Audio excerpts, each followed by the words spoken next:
Hey everybody, in today's video we're going to be highlighting one of our local drivers and champions. We're going to be going to a shop and you're coming with me.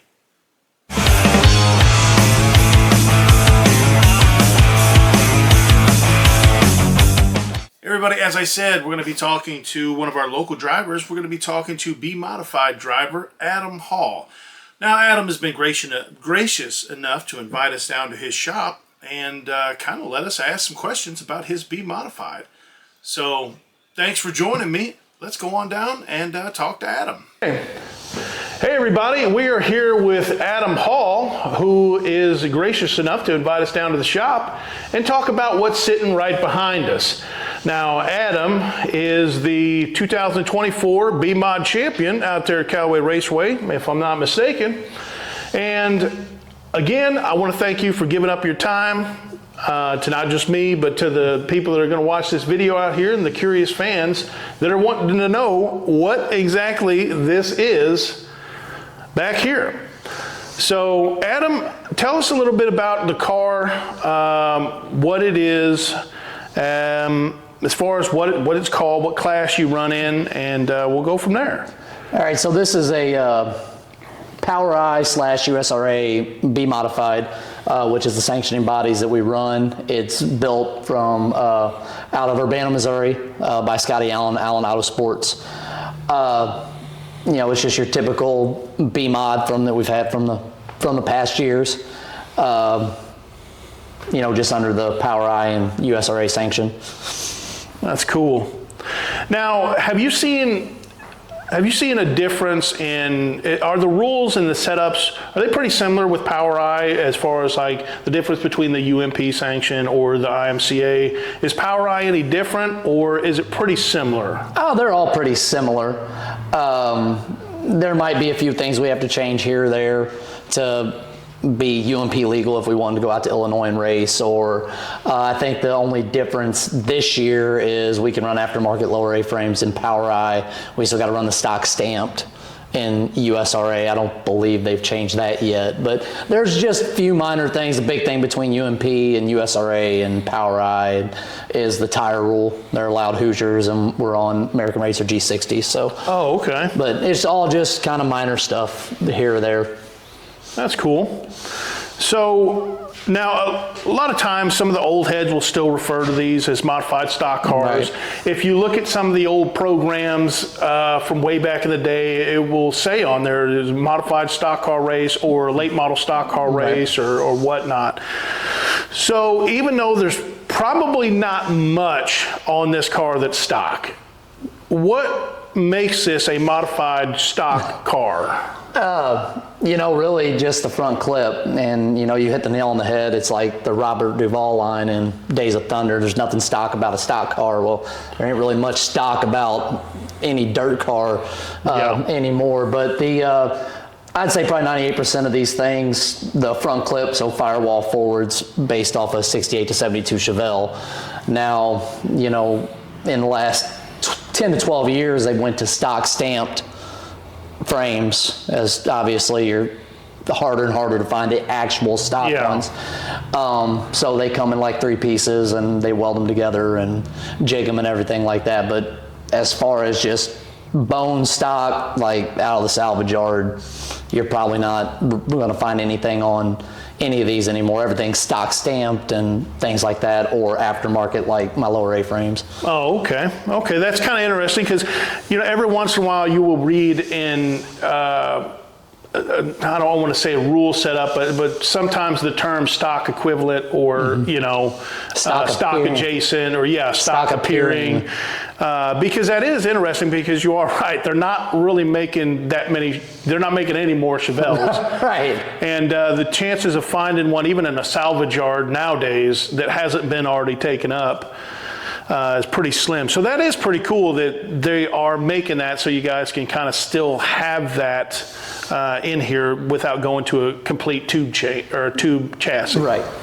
So one of the biggest things that I think a lot of fans, and especially newcomers, I'll take people to the race, and almost every track out there runs a modified program. These are very popular cars. You know, certain tracks will run sprint cars, certain tracks will run late models.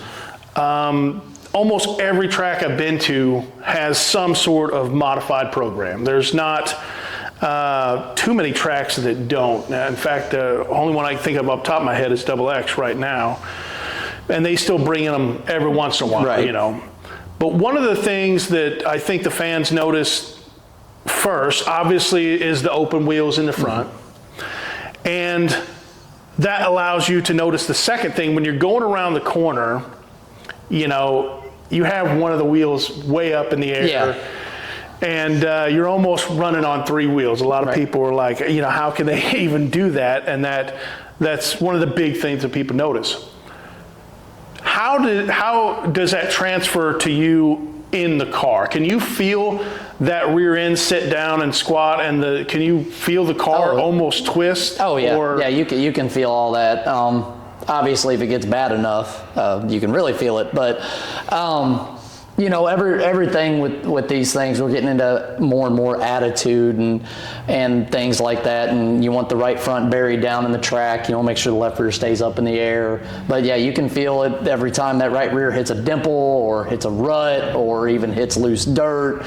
Just every little thing, and even as far as if you, what we call, unload the car. So if you got to get on the brakes real hard or whatever, and it knocks that attitude out of it, just completely throws a lot of stuff out of whack. These things are becoming more and more dependent on the attitude of the car, kind of like late models, and you'll see that a lot if you watch it on Flow Racing or whatever, and they'll get an aero push. Yeah. You know, and these things are kind of like an attitude push. If you got to just check up a little bit more for somebody and you just lose that last little bit, then it just kind of throws everything out of whack. It is pretty crazy. Because it's crazy to watch from the stands. And I mean, you can see it from the stands when they do have to unload the car. That tire just drops, and it's like, man, they had to get out of it for some odd reason. Right. You know? So I noticed these little things on here. Is this aerodynamic, almost like the wicker bills on the wings of sprint car? Does it kind of funnel? I guess you can call it that. I'm not, to be honest with you, you'll have people go both ways on this. With aero, we don't have anything covering the front wheels, so I don't know how much aero actually gets back. We can't run a spoiler in a B modified, and then you're going through an open cage. I'm sure there's some of it. I think a lot of this stuff's more for looks than anything. It might have an advantage, but I don't think something like this is real major over just it looks cooler with these as opposed to it being flat. That is pretty cool. So on this B mod, what do you think when you go out to the track and you probably have it, I don't know how you guys set it up. Some people will set it up as close as they can to whatever track they're going to at the garage. Some people will go out with a baseline setup and then they'll set it up at the track. What do you think the most important thing on these B mods to have correct to get it down and into the action on race night? To me, everything comes down to the front end. You know, that's what you're using to turn the car. Anytime you do anything with the rear end to help turn the car, you're going to probably lose traction, which you don't want to do. You know, everything from anti-dive to you know, the shocks you run up here to the springs and just so on and so forth. The front end geometry on these things is never changing. Somebody's finding something new and better and all of that stuff. And if you get this up here right, it makes it figuring back there out a whole lot easier. So, you know, makes sense. You know, when you're going around the corner and the car's like this, ideally you don't want the left front way up off the ground. It looks cool. Yeah. Everybody likes it from the stands. It don't always work. But, you know, to me, a lot of it's up here. That's cool. And that makes sense, you know, because obviously, like you said, the front end is going to obviously get the bulk of the air. It's going to get, obviously, the majority of your steering comes from the front, so you definitely want the front end. So that makes sense. It's pretty cool to just hear, you know, guys talk about what they think the most important thing is. And I know every driver likes the car to be set up a little bit different. And some guys like to run on slicker tracks. Some guys like to run on tackier tracks. But, you know, that's pretty interesting. So we established that this is a B mod with the PowerEye series. Now, when it comes to modifieds, there are a few different types. A lot of times you'll have A mods, or some people will still refer to them as Pro mods. And then you got the B mods, and now there's the Midwest mods. And then, of course, out east, you got the Super Dirt Series, which those are a whole nother beast.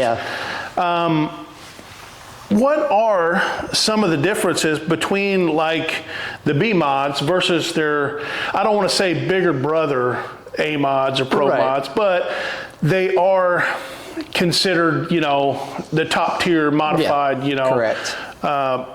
Nothing taken away from the B mods, obviously, but what are some of the main differences between the A mod and the B mods? So the first real noticeable for everybody, well, I don't know if it'd even be for everybody, but if you jack the back of these cars up, we're going to have 2 less bars, even 3 if they're running a brake floater on the rear end that connects to the chassis. And then our pull bar is solid. As opposed to a lot of guys run biscuit pull bars and stuff like that. So they run a 4-link, we got to run a solid 3-link, which is our rule. Internally in the engine, they can, I think most of them can run any cubic inch they want. You know, we're limited to a 358 9.5-to-1 compression. They can do whatever they want with compression, aluminum heads, things of that nature. As far as a lot of the bolt-on stuff, it's really becoming closer and closer. Just, you know, all the A mods are on the aftermarket lower A-frames. Now the B mods are slowly starting to get in there. In 2018, we were allowed the quick change rear ends, which is fantastic. But before, the difference was we had to run a 9-inch rear end, and I'll never go back. It makes a big difference when you have to change gears. It does. So, those are your 2 main things, is the engine and then of course the 3-link stuff. And the 3-link stuff kind of helps even in some of the other series like UMP and stuff that can go a little bit more than the 358 stuff. It does kind of help limit what you do up here because you only got so much you can do back there to hook up your motor. So okay. Now, does PowerEye do they allow like the 602 crate motors or any of that stuff? Yeah, they got that, and then they got what they call a concept motor, which basically is a built crate motor. You know, crate motor comes sealed. You got to buy them from a certain place. You got to have certain seals of that magnitude, and then if you broke one, you had to ship it back or take it back to where you got it, and then had to get it rebuilt. So they came up, a handful of years or so ago of a concept motor, which was basically a crate motor, a 602, but you know, you could build it out of your shop or whatever. So then if it breaks something, you can quickly get back the next week. Oh, okay. So with that being said, you're talking about them building some of these concept motors in there. How do the rules officials, when you go through tech, how do they regulate some of that stuff? Because I know on the crate motors, like you said, they have to be sealed, and they're sealed with special bolts and all this other stuff that are not supposed to be able to be tampered with. And if the tech inspectors see that there's something odd, they can call your car out on it or not let you race or whatever. But if you're building them at home, is that something that the tech guys are constantly kind of trying to get ahead of, or? Correct. Unfortunately, the more and more technology we get, you know, you can buy anything on the internet. You know, it makes it very difficult for your local track official who, like, I think Callaway runs 6 classes, so your tech guy's got to know 6 different sets of rules, and then you got to throw in the tools that you got to have to check everything. and then you got every racer that's going to push every single limit that we can get. It is, you know, do the tech guys know about it? Yes. Do they try to stay ahead of the game? Absolutely. It is just very difficult with everything that we can do at a local level to continue to upkeep that and tech that in a timely manner and a correct manner at a racetrack on top of that. Yeah, Callaway is definitely a heavy modified track. Yeah. I mean, so from a fan's point of view, when they're sitting in the stands, you know, sometimes a modified looks like a modified. You know, now to the trained eye, you can tell a little bit of differences here and there. But what are some of the differences that you could give to the fans watching that, hey, if you want to know the difference between an A mod or a B mod, you know, look for this at most tracks. Now, obviously, you know, and I always like to say this, you know, nothing is the end all be all. You know, there could be a track out here that allows B mods to do this. And there could be a track out west that allows this. You know, not every track's the same, not every sanction's the same. But for the most part, especially here in the Midwest, it's pretty uniform. Yeah. So the first tell-all for an A mod is they're going to have a spoiler on the back. You know, just everybody kind of, I think, knows what a Cup car looks like, a NASCAR Cup car looks like. So they got that, you know, that big spoiler on the back trunk. Yeah. Kind of the same similarity there, obviously fabricated different, but they're going to have a spoiler on the car, as we don't on our B mods. We're not allowed to run it. And then, so you have the A mods, the B mods, and then the Midwest mods are your three most popular. And then the Midwest mods, last year I believe they changed the rule to make them look different. They're back sail panels that connect the panel that connects the roof down to the quarter panel and decking on the back. They got to be half, so it looks like an IMCA Sport mod. And then they're allowed to run, I think, a 3 or 5 inch spoiler on the back. So, you know, they do pretty good there. They kind of got everything. When Midwest mods first came around, you couldn't tell, you know, you'd go walk through the pits at the lake and you'd think you had 45 B mods there, and you had 18. The rest of them were Midwest mods. So PowerEye did pretty good with that and getting that uniform. So like you said, you got people in the stands that, you know, they just modified's modified. What, you know, so they did a good job of being able to tell the difference. But you'll have a spoiler on an A mod. Ours will have no spoiler on the back with the full sail panels, and a Midwest mod will have the sail panels on the back will be about half as long as what ours are with a small spoiler. Okay. That's those are the telltale signs, people. With this, when you're in the cockpit, what do you like the track surface to be like? Are you more of, at feature time, are you more of a, you know, where there's still pretty good grip, you know, or do you like the technical side of having to drive with more of your feel on a slick track? You know, I know that they're two completely different. Right. I like anything technical, you know, a technical racetrack, technical racing surface. You know, I run better on slick. I'm a better driver on slick than I am on a heavy racetrack, but that doesn't decipher whether, you know, here or there what I want. As long as we have something racy. Now, if I'm starting on the pole, I want a muddy mess that's one lane. You know what I mean? If I start in the back, I want some room to be able to move around and stuff like that. So, you know, I personally, I usually have better results when the track blows off a little bit more and stuff like that, as opposed to it being heavy. But, you know, all I really like is to have something that we can get out and race on, and you're not, you know, chewing around the bottom or having to throw monster slide jobs to get by people. You know, that might be cool for the fans, you know, sure, but it's still one lane up there. You know, I like something that can move around, and majority of the time, a slick track that gets blown off and cleaned off is one that's going to have, you know, multiple lanes, give or take. You know, Callaway's always got a pretty decent bite, and you can run 3 wide there almost any night. So yeah, Callaway, it's definitely got a good racing surface, and it's definitely got some good banking to it. All around, I would say Callaway, the track itself is probably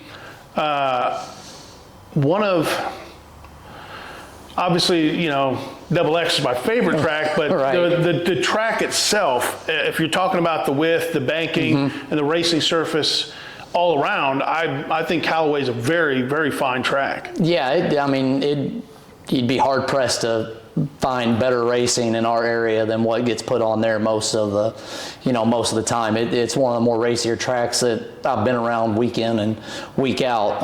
I think one thing that helps it is, to me, it's a very forgiving track. You can not be on point with your setup and still be able to wheel it around and move around to find something to help you work. And that's not a knock on Callaway at all. That's what makes it great for the spectators, and really makes it great for us, because you can kind of move around. Now I'm more of a bottom feeder type of guy myself, so I'm instantly going to go with tractor tires regardless, but you can get up, and I don't know how many nights we've had somebody running right on the lip on the edge of about to run off, and then you'll have somebody right down there putting around the tractor tires, and it's side by side nonstop, and you throw somebody in the middle. Well, and I mean, that's what makes the track great, because I know we've talked about a couple different tracks here, and like California is great because it's a small, tight track, and a lot of guys learn there, and then they get out to a wider surface, and you can drive all day, Right. And then you got tracks like Callaway, to where it's a very racy track. Like you said, you can run the bottom, you can run the middle, you can run the top. And that's on a pretty much a week in and a week out basis. And then I've been to a couple other tracks, and sadly, LA Raceway is not there anymore out at Lamont. But I did notice a few times that I went out there. Now, granted, a couple times I went out there for when they were still around, the Winged Outlaw Warriors, which was the Midwest Sprint Series. And by the end of the night, it was a one lane. They had to kind of slow down and just kind of drift that bottom, because if you would have tried to go up top, you would have just lost everything. And it seemed like that was how that track was. So some tracks, all tracks have different personalities, and that's what makes them great, is you get different racing everywhere.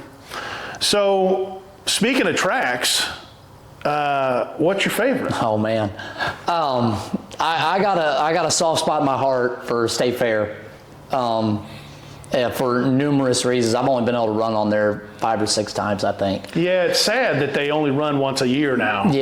Of course, Dad was the all-time winningest modified driver there for years, until Chad Lyle passed him, I think in 2010 or something like that. And that's awesome. Right, and but just that I tell everybody that hasn't ran there, they'll always ask come fair time about it and everything, and it's probably the most technical track I've ever been on, to be on something that flat, that fast, and really it's pretty narrow for the size of the racetrack that it is.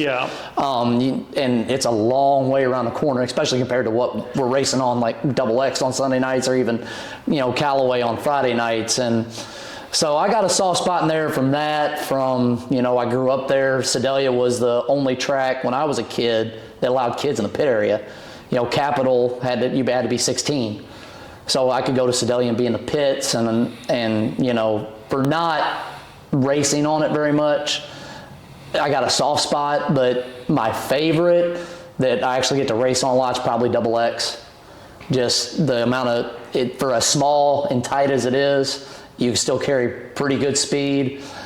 It's pretty racy in itself. Heat races is a little sloppy, don't get a whole lot there so much, but come feature time, we get it blown off. I don't miss a race there when they have us. I think we ran like 4 or 5 times there. That's destination racetrack for me. Just I don't know. It fit my driving style good when I first went there. The throwback when you pull in the gate to everything is on point with Double X. Yeah, that's cool, and it's cool to hear, because for those that don't know, Double X Speedway and State Fair Motor Speedway are on 2 very opposite ends of the spectrum. Double X is, you can kind of think about it as a small Martinsville if you know NASCAR. It's got very long straightaways for the size of the track, and very tight corners that you have to whip around. And the racing surface is not incredibly wide, but it's a great track, has good banking, and it's fast. State Fair Motor Speedway is a big half mile that is wide in the straightaways, and has long, sweeping, flat corners. So as Adam was saying earlier, you can take a pretty good amount of time, or probably what seems like a good amount of time for you guys to get through the corners. Oh yeah, yeah. It's you can go down the straightaway at Sedalia and adjust your brake bias bar, double check your gauges, have a cheeseburger if you got one, and then like double X you're up on the wheel all the time. It doesn't feel like you're ever out of a corner there almost. You got a longer straightaway, but it's like you're off of it, then you're back on it again. And yeah. So Adam, you're talking about going down the pits at Sedalia, being a kid, and obviously for those of you all who don't know, Adam's father is the legendary Howard Hall, that has been no stranger to Victory Lane here in the Midwest. When you grew up watching him race and it was finally your turn to try to climb into one of these things, and then now that you've been doing it for a handful of years, you've obviously found some success. What do you think would surprise people the most about strapping into a race car? Or especially strapping into one of these? I think it just doesn't go to modifieds. It goes to any class out there, really, is how hard it really is. From driving to setting up to maintenance to just everything. You sit in the stands and it's like, oh, I'd have done this and I'd have done that. And Dad come in like, why don't you do that? I just go to the bottom, go to the top, just, it's easy, throw a slide job here and there. And then you get in there and it's like, oh, that movie put on was pretty damn good, wasn't it? Because, realizing how hard it is and how competitive everybody is, it's not like a video game. You lose, you turn difficulty down, and, and then you can start winning, Really, that part of it, just kind of a reality check when you finally sit down in it and you're not the bleacher racer. Nothing against them, they're out there though. It is. It makes for some good conversation at times. Yeah. But just you step back. It's like, I probably should have kept my mouth shut a few times. I would say that would be the biggest part of it. So realizing just how much it takes and just how hard it is driving one of these things. I mean, any race car. Yeah. Because you do get that. I've been in the stands all my life, and you'll have a guy spin out and then maybe spin out again later on. Right. And you'll have a fair share of people up there to be like, get him out of here, or I can drive that car better than that. And when you think about even doing donuts in the snow, or doing driving down gravel roads and stuff, when you see these cars drifting around a corner, in your mind, it's almost like golf. You see golf, and you're like, I can do that. Right. And then you go out and try it, and it's a lot harder than what it looks like. It's a lot harder. Yeah. So that is pretty cool. I like getting that perspective. Well, Adam, I'm not going to take up any more of your time tonight. Again, I want to say thank you for allowing me to take up your time. Thanks to you and the family, because I know it takes a lot to put this on, to work on these, to drive them. So giving up extra time to do something like this, very appreciative. And again, congratulations on that 2024 Callaway Championship. Thank you. Hopefully you guys can have some success out there again today, or not today, but this year, coming up in the 2025 season. And just remember, guys, if you ever want to get close to some of these cars like Adam, there are car shows around at malls and some places like that. You'll just have to check out what your local mall has. Normally they come out before racing season. And remember, after every race, they open up the pits for the public. You can come down, get close to these cars, and if you want to ask the drivers, they can let you get up close and personal with them. Some of them let you look inside. Some of them will answer questions, sign autographs. Just remember to be polite, courteous, and thanks for watching. Enjoy the experience.